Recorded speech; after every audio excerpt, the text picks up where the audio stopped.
Donc le service design, c'est une action qui s'organise en 3 étapes.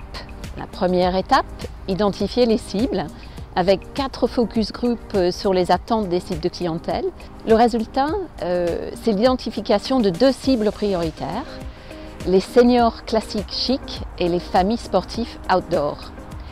Sur les marchés de proximité, on a mené exactement la même démarche qui résulte en 2 cibles de clientèle plus modestes, les seniors confort passionnés de la destination et les familles.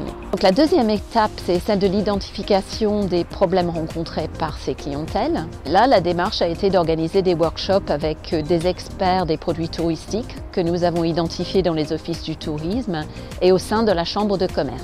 La troisième étape, c'est de la co-création, donc sous forme de workshop avec les entreprises dans le but de proposer de nouveaux produits et services innovants. 4 produits sont identifiés pour répondre à leurs besoins. Conciergerie sportive, la création d'un box VIP, un pass pour les familles, un programme d'activités multisensorielles. Alors le résultat de ces travaux sont aussi les vôtres. Je ne saurais assez vous recommander de les découvrir sur le site web profitourisme.eu.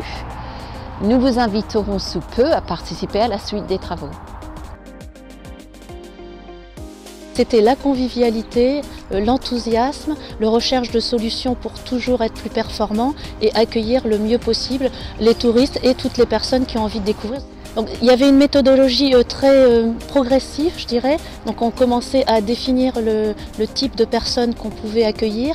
En fonction de cette typologie, on adaptait notre offre. Donc c'était vraiment intéressant d'échanger entre ceux qui avaient le souhait d'accueillir, d'héberger, de proposer de la distraction, du sport, autour de la gastronomie, autour de nos merveilleux paysages. Il y avait différentes facettes qui nous ont permis progressivement de progresser vers le meilleur. Alors parmi les produits, on a beaucoup parlé des familles, on a parlé des sportifs, on a parlé des gourmands, on a parlé des amoureux de la nature et c'est là où j'arrive en tant que guide nature où finalement je me rends compte que l'offre elle est possible à décliner à la fois pour des familles qui viennent tout simplement avec un budget très correct, mais il y a aussi des gens qui viennent pour l'effet waouh exceptionnel et là aussi on peut leur proposer des choses. Et dans mon activité de guide nature, j'imagine également nouer des partenariats, soit avec un grand chef, avec quelqu'un qui serait un nez et qui nous ferait découvrir au niveau des sens les parfums, les goûts, il y a toute une palette de déclinaisons.